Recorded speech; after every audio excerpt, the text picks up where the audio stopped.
I would like to congratulate you with the end of the first day of the conference, which was, as far as I can judge, extremely successful. Unfortunately, I wasn't able to attend more than 2 lectures, but I was deeply impressed by the breadth and depth and quality of those lectures, and as I was assured, all the following lectures were actually holding the same niveau, which is extremely impressive. I would like to thank you all for making this journey and coming to us, to Tbilisi. And I think that Georgia has always been a country to which people seldom travel only once. People tend to return.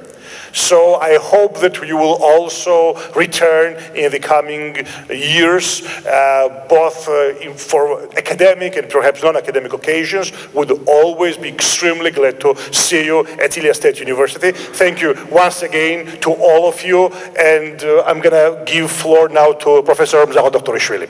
Merci. Bye-bye.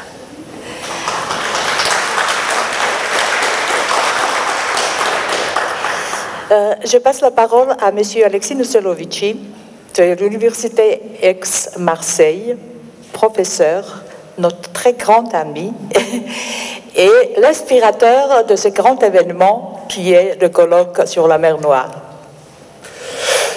Merci, c'est un mélange de gratitude, de fierté et d'émotion qui m'anime alors que je prends la parole.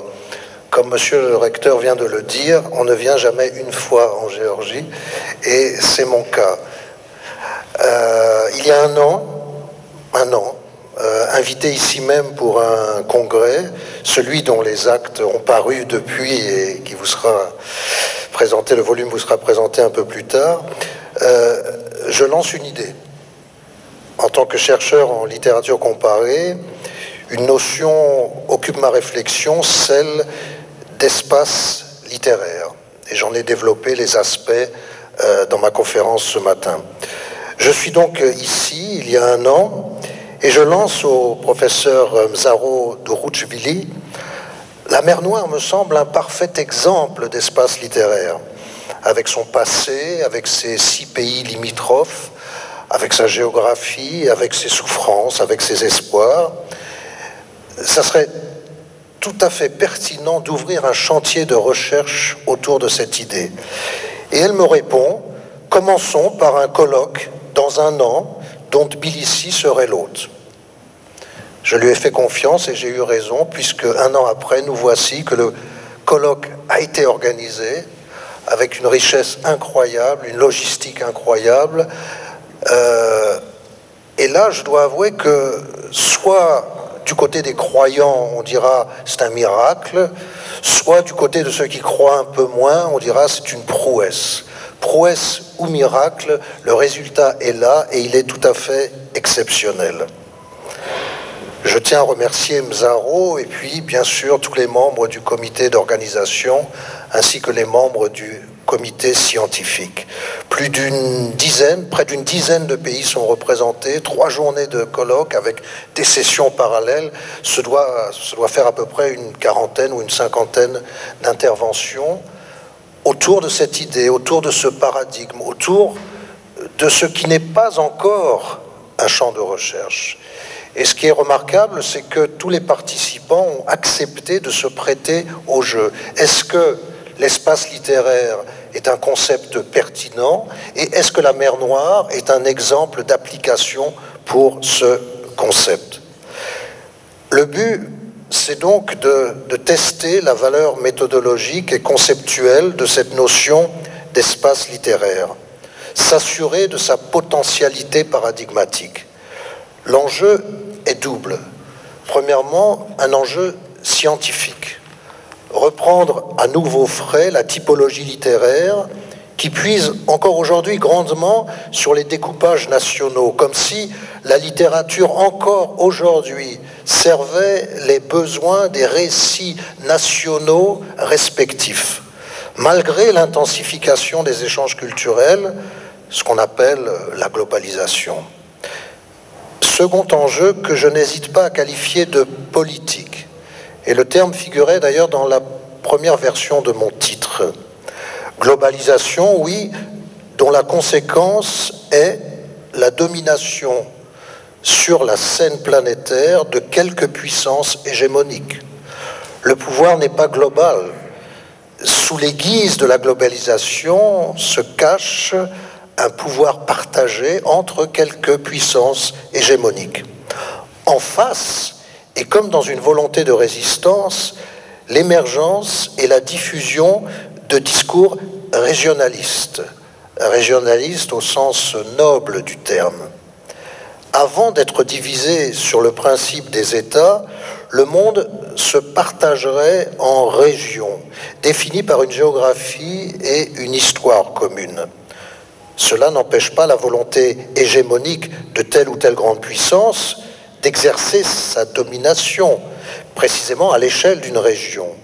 Mais celle-ci, si elle existe en tant que telle, peut opposer un contre-pouvoir et, par exemple, remplir une fonction de médiation en cas de conflit. Mais vous allez trop loin, me dira-t-on. À cela, je répondrai que je n'ai pas cité de nom d'État ou de pays ou de puissance, et donc que je n'outrepasse pas mon rôle de chercheur et d'analyste.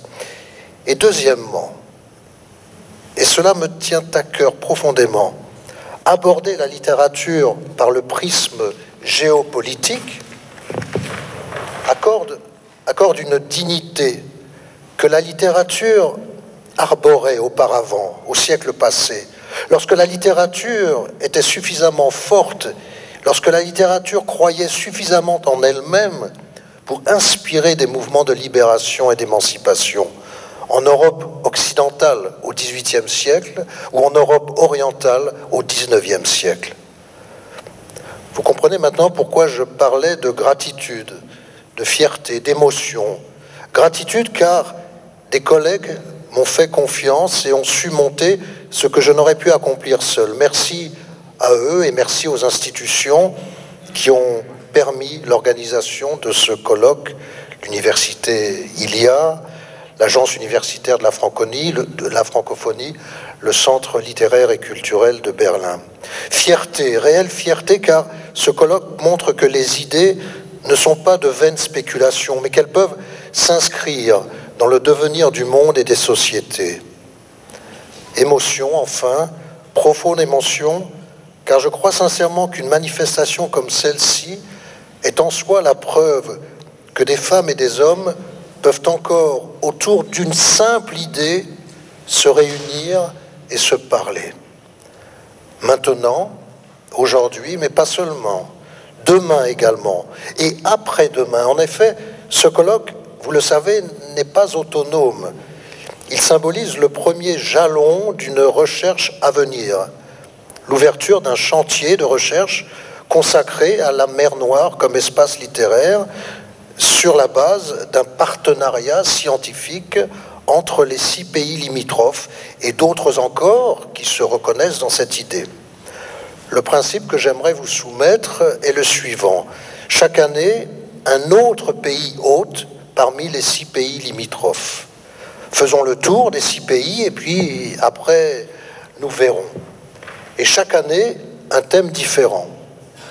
Pour le thème de l'année prochaine, je pourrais proposer la représentation du féminin ou de la femme dans les littératures de la mer Noire, puisque les substrats idéologiques et les substrats religieux sont extrêmement différents dans la mesure où les orientations, religieuses ou non, entraînent cette représentation du féminin ou de la femme dans des directions différentes. Il suffit de comparer la représentation du féminin ou de la femme dans le christianisme, dans le judaïsme, dans l'islam, qui sont effectivement les substrats religieux et culturels des pays limitrophes de la mer Noire. Quant au pays, je fais appel aux volontaires, nous avons une table ronde demain en fin de journée. Vous avez donc 24 heures pour consulter vos recteurs respectifs. Rendez-vous donc à demain, puis à l'année prochaine. Merci beaucoup. Je remercie M. Nosolovici pour cette nouvelle idée, encore plus envoûtante encore. Merci beaucoup, on va y réfléchir, demain on va décider ensemble. Ce colloque a été organisé par nos deux centres de notre université, Institut de littérature comparée, Centre de recherche intercompréhension roman dialogue interculturel, Centre d'études littéraires et culturelles de Berlin et de l'université d'Aix-Marseille, Centre d'études littéraires comparées. Voilà. Donc maintenant, je passe la parole à M. Zal Andronikashvili, qui représente le Centre d'études littéraires et culturelles de Berlin. Thank you very much. I will not speak in German, and unfortunately not in Georgian as well, but I will speak in English, which is the most difficult language for me.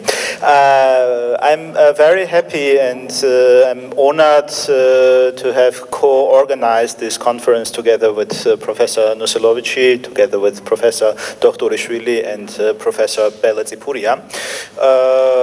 I'm in double function here as a professor at the Ilia State University and as a research fellow at the Center of Literary and Cultural Studies in Berlin.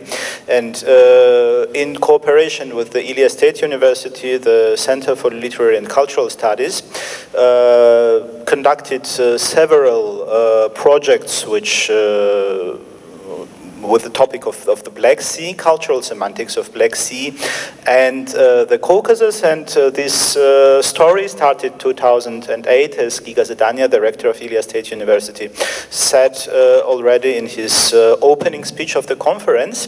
The idea was to think about the shift, maybe geopolitical and also geopoetical shift, Georgia's shift from the Caucasus towards the Black Sea and its shifting westwards.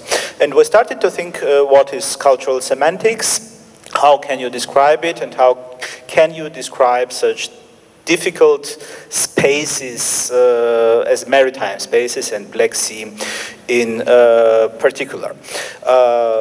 The idea of this project, and we had several very good conferences, I'm thinking particularly about the conference last year in Batumi about port cities as cities of exception, where Professor Eyüp Özveren and Professor Vera Skirskaya were part of.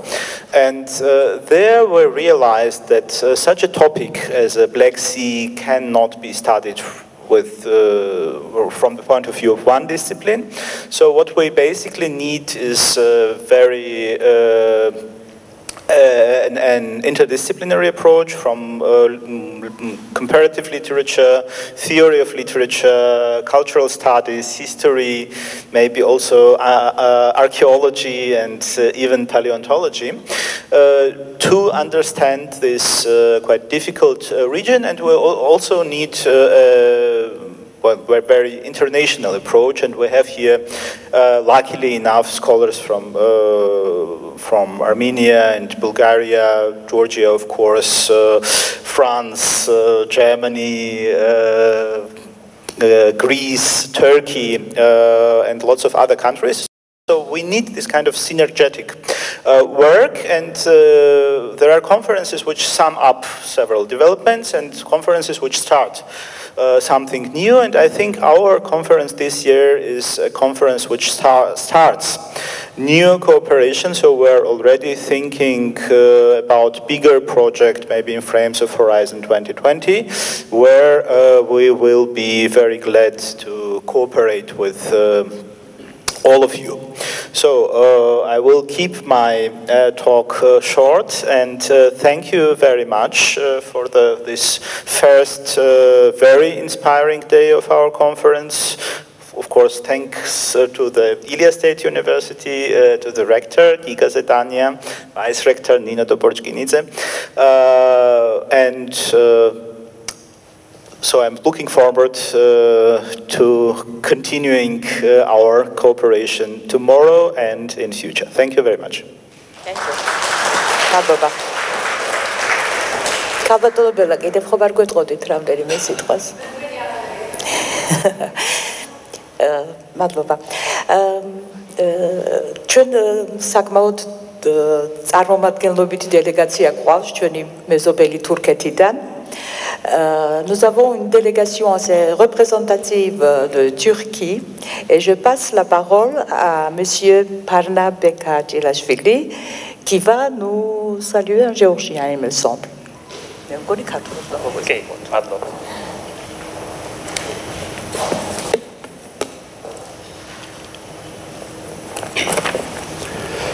მოგესალმებით, პატრიოტებო და სტუმრებო და მასპინძლებო. მოხარული ვარ, რომ მონაწილე ვარ ამ კონფერენციისა. ისიც მახარებს, რომ მისალმების საშუალება მომეცა ამ ტრიბუნადან. როცა ქალბატონმა ინგა უთისძემს სიტყვით გამოსვლა შემომთავაზა, არ ვიცოდი რა უნდა მეთქვა თქვენს წინაშე. მხოლოდ ერთი პირობით ვიკისრეს, როგორც ხედავთ. სულ სენაზე ვიდგები და არცად არ წავალ მეთქი. მაინც მეგონა, რომ მუზამოფრინდებოდა და საქმეს გამიადვილებდა. სამწუხაროდ არ მოფრენილა და ახლა თქვენს წინაშე მომიწია დაულაგებლად საუბარი. როცა შავი ზღვის ირგვლივ მდებარე ქვეყნების ლიტერატურებზე დავიწყე ფიქრი, ალბათ თვითონ შავი ზღვაც არის ამ ლიტერატურის ნიმუშების ერთ-ერთი გმირი მეთქი და გმირი როგორც ტანჯავი და ნატანჯი, კარგი და ცუდი, დამღუპველი და დაღუპულიც. და ამ გმირის შავი ზღვის სალიტერატურო ისტორია ალბათ ბერძნულ მითოლოგიით უნდა იწყებოდეს. მე როგორც ქართული ლიტერატურის მთარგმნელი თურქულ ენაზე, ქართული ლიტერატურის, ანუ საქართველოს მხრიდან შევეხები ამ ისტორიას. საკმაოდ მოკლედ. ოთარჯილაძის რომანი გზაზე ერთი კაცი მიდიოდა, რომელიც ბერძნულ მითოლოგიას კოლხეთის კუთხიდან გვითხრობს, იწყება შავი ზღვით. ეს იმ დროინდელი ამბავია, როცა ვანი ზღვისპირა ქალაქი იყო, როცა კოლხეთის მიწაზე პირველმა ბერძენმა დაადგა ფეხი და მორიდებულად ითხოვა თავშესაფარი. ზღვამაც სწორედ ამ დღეს გაბედა და ხანგრძლივი ომკვანის შემდეგ პირველი ნაბიჯი გადადგა უკან. როგორც ხედავთ, ოთარჯილაძის რომანში ამ ზღვას სახელი არ აქვს, მაგრამ ჩვენ ვიცით, რომ ეს ზღვა შავი ზღვაა.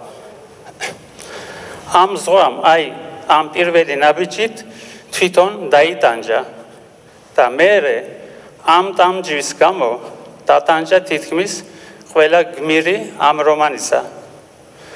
ზოგიერთმა კი ამ დატანჯულ ზღვით ისარგებლეს და ბედნიერება და გამარჯვებას მოიპოვეს. მაგალითად, იასონმა გაიტაცა კოლხეთის განძი, ოქროს საწმისი, თან კოლხეთის ყველაზე ლამაზ ქალთან, მედეასთან ერთად. ლიტერატურა არ არის მხოლოდ უბედურების მომთხრობელი, მაგრამ შავი ზღვის ამბები ფიქციის და რეალურის შეიძლება იყოს ცოტა გამონაკლისი. შავი ზღვა 19 საუკუნეში ჩერქეზ და გენოციდის მოწმე გახდა და თან ან გენოციდის თანაჩამდენი. ოსმალეთისკენ მიმავალ გზაში უამრავი ადამიანი ამ ზღვას შეეწირა. სწორედ ჩერქეზულ ერთ-ერთი ტომის უბიხების ტრაგიკულ ვეძზე მოგვითხრობს აფხაზი მწერლის ბაგრატ შინკუბას რომანი უკანასკნელი უბიხი. ქართველი მწერლის ირაკლი კაკაბაძის რომანი გამოსვლის წიგნი კი შავი ზღვის სანაპიროზე აფხაზეთში ქართველთა ეთნიკური წმენდაზე მოგვითხრობს პატარა ბავშვის თვალით, პატარა ბავშვის დანახულით. შავ ზღვას ადრე შავი ზღვა არ ერქვა. მას ეგ სახელი აკამორჩილაძის იოანელებმა დაარქვეს. როგორც იცით, იოანელები ცხოვრობენ შავი ზღვის შუაგულში, იოანეს კუნძულებზე. სამწუხაროდ ისინი ამ კონფერენციას არ ესწრებიან. ალბათ ეგ ქალბატონ მზახოსა და ქალბატონ ინგას ბრალია. მაგრამ არა უშავს. თქვენ ამაზე არ იდარდოთ. ხვალ საღამოს გავემგზავრებით იოანეს კუნძულებზე და იქ ვივახშმებთ. ჩვენი მასპინძლები იქნებიან სარიბეგი და მადმუაზელ ბლო. იოანეს კუნძულებზე შეხვედრამდე. დიდი მადლობა.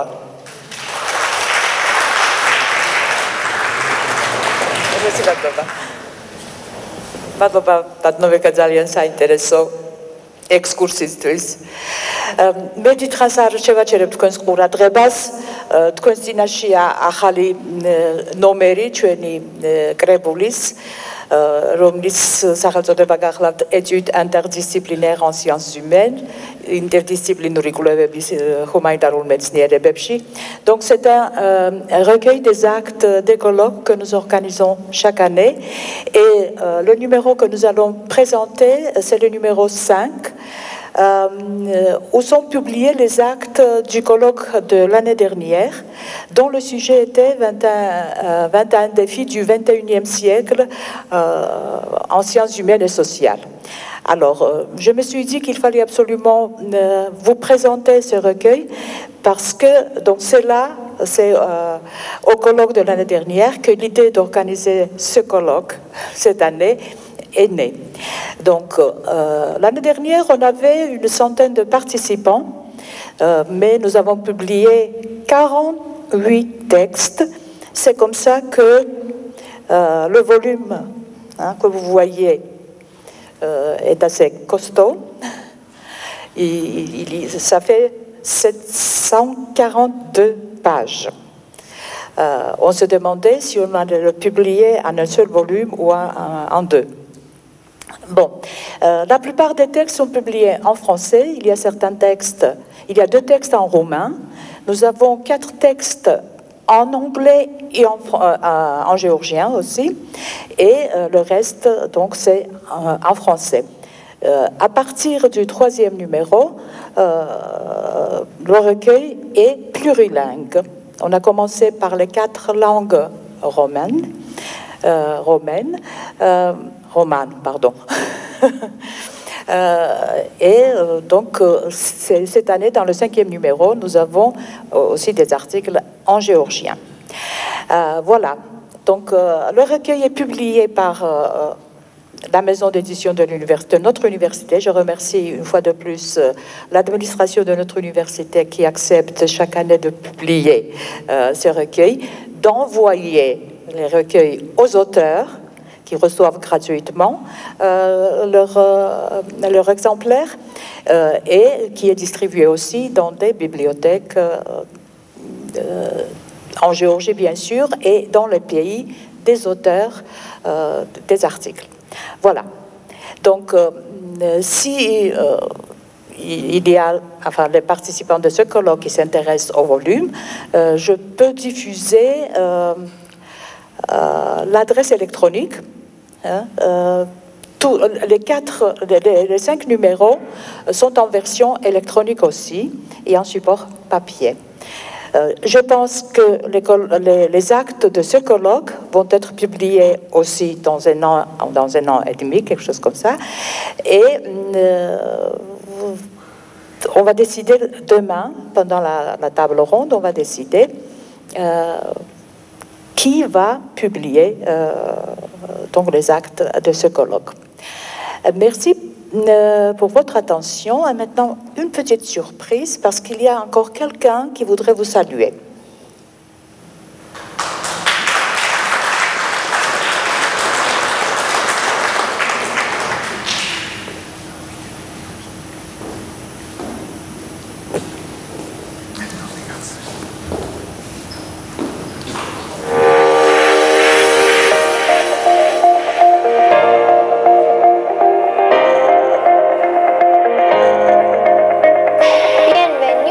Géorgie.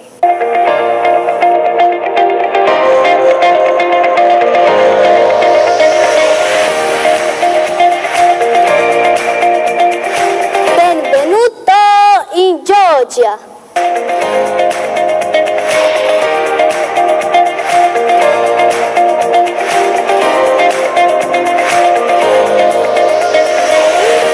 Bienvenue en Géorgie.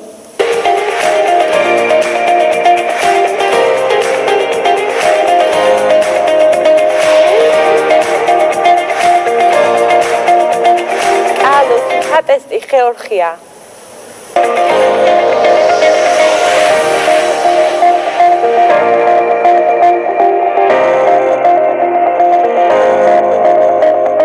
Gürcistan'a hoş geldiniz.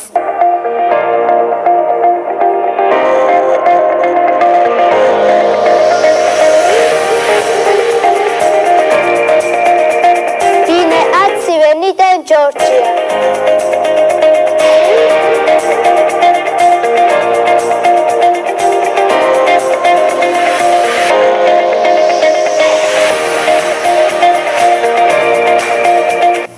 Ca proiecta știu Rusia.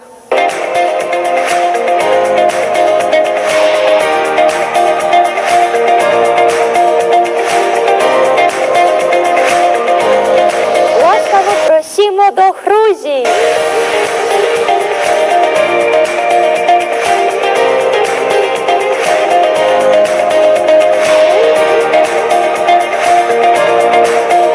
Welcome to Georgian.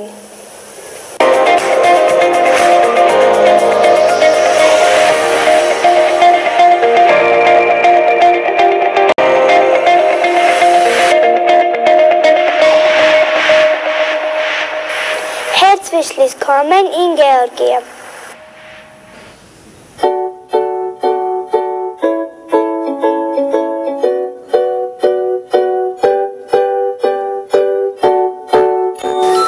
Παρακαλούστε βραστάν.